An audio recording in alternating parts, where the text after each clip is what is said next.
Steve, this just come through on the Twitter there. This is from Michelle Malkin. It says, "Oh my goodness, Michelle Malkin joining us from Colorado Springs. The coffee machine's broken." Wah. You have no caffeine? That's right. I'm going to have to rely on my natural wake-up adrenaline. This story is going to wake you up. Rolling Stone magazine has put on the cover a rather glamorous shot of the surviving Boston bomber. There are a number of people up in New England and across the country are absolutely...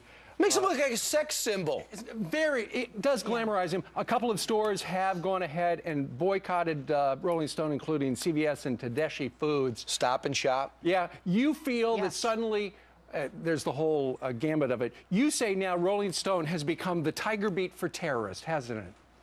Yeah, it really has. And I think people need to understand the context, the subtext, and the pretext here, because there's now a backlash to the backlash. And I think what people have to see is that this is a remarkable cultural milestone, I think, because it's not just right-wingers who are trying to, quote-unquote, manufacture outrage. You've got Democratic politicians, as you mentioned, Steve, in Massachusetts, Deval Patrick, and, of course, the Boston mayor, Tom Menino, who wrote a letter to Rolling Stone expressing his disgust at what is clearly the celebrification of the accused Boston bomber. You've got country stars and rock stars and pop stars and Hollywood stars all rushing to make clear that they do not condone this obvious cult of celebrity and But guess who does back it? Politico, Slate,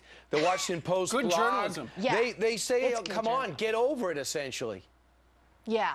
Well, the thing is that if you actually read the article, and I did take the time to do that, it's thousands and thousands of words of the same kind of moral equivalence that we get every time America is attacked by Islamic jihadists. And they have all sorts of excuses. They want to humanize him. They want to make clear that this is a deeply complex issue. I think they need to do what a lot of readers did yesterday and recommended, which is, why don't you put 8-year-old Martin Richard on the cover? Why don't we have some profiling of the humanity of the victims who are living with the consequences of this? Or maybe Richard Donahue, because he was one of the police officers who was shot in Boston. And he just did an interview this morning. He discusses this Rolling Stone cover. Here's his thoughts. There's a number of people they could have picked for a rock or entertainment magazine, you know, beside an alleged bomber. But I hope it doesn't glorify him and make it so other people will follow in his footsteps. But Michelle, my question for you this morning is why? Is it as simple as have we gotten this simplistic that it's all to sell magazines? Yes, it is. I mean, just do a search on internet search for Rolling Stone cover, and you'll see that that is prime real estate for celebrifying left-wingers and left-wing causes.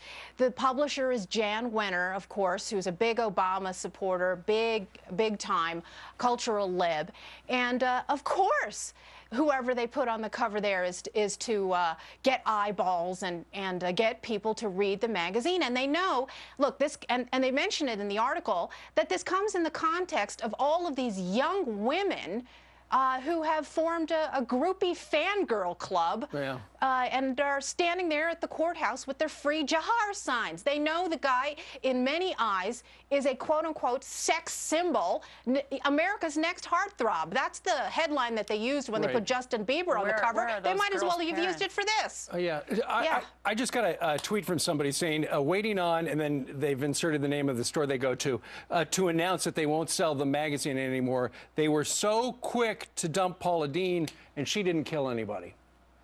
Yeah, good point. I mean, the double standards here are overflowing. Let's talk a little bit about Attorney General Eric Holder, because he's been talking a lot about the Trayvon Martin, George Zimmerman case and stand your ground situation. So some people are saying, you know, should he go forward with any kind of a civil rights case? What are your thoughts on this? Well, he opened it up last year. Quietly, they've left it open, I think, as their option in case what actually happened. But I think it's more significant that he went down there to Florida to address NAACP leaders who already had their ducks all in a row demanding a federal intervention. And what did he do? He name-dropped the Stand Your Ground laws, which have been sort of a hobby horse for the far left and your Soros organizations, predating the Zimmerman case. And I think that's what's significant here, is that they'll use any excuse to try and limit their political opponents' free speech and political activity. And I think it's important to note the background that many of these groups were going after political and conservative organizations like ALEC for supporting things like the Stand Your Ground laws. This isn't really about Stand Your Ground. And in my column today, of course, I quoted prosecutors who said, this isn't about Stand Your Ground. Stand Your Ground had nothing to do with this. It wasn't invoked. Zimmerman had waived his rights to the process involving Stand Your Ground. So it's a fake? Is this a head fake? It's a squirrel. Yes, it is a squirrel. That's what I called it. And I think it's a very useful metaphor. This is a weapon of mass distraction. And I think people have to understand this as a political tool to go after their enemies again. Well, it was interesting last night on Special Report, Brett Baer talked about the statistics in Florida with regard to race, since it's been the discussion for the last week, with regard to Stand Your Ground.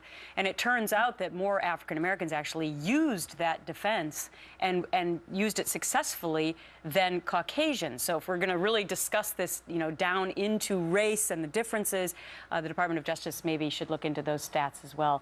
In the meantime, should the United States boycott the Russian Olympics now over Edward Snowden, if he is actually going to get asylum and stay in that country? Yeah. This is a proposal by Lindsey Graham, and essentially my reaction is I think it's time for the voters of South Carolina to boycott Lindsey Graham. I think at this point it's a ridiculous proposal. He hasn't been granted asylum yet, and I think there are a lot of Lindsey Graham's own Republican colleagues who think that this would be a punishment of Olympic athletes in the United States. I also think that it's an opportunity for the U.S. to examine its own stupid asylum policies that have endangered Americans. We ought to look inward first. But just for the record, I differ there. I like Senator Graham's a good friend to the show. But Senator Graham should go, what about September? Hey, we're not doing our summit in September. We are not going over to Moscow. That's a bigger deal than staying home and not going to the Olympics. Good point, and it wouldn't punish all of these hardworking athletes. There are good reasons to boycott Russia and the Olympics. I don't think this is at the top of my list. All right, Michelle Malkin, I told you these talking points, you wouldn't need coffee, am I right? That's right. There you go. Very nicely done. We are your can of Jolt. Thank you very much. Michelle, thanks. See you soon. Coming up.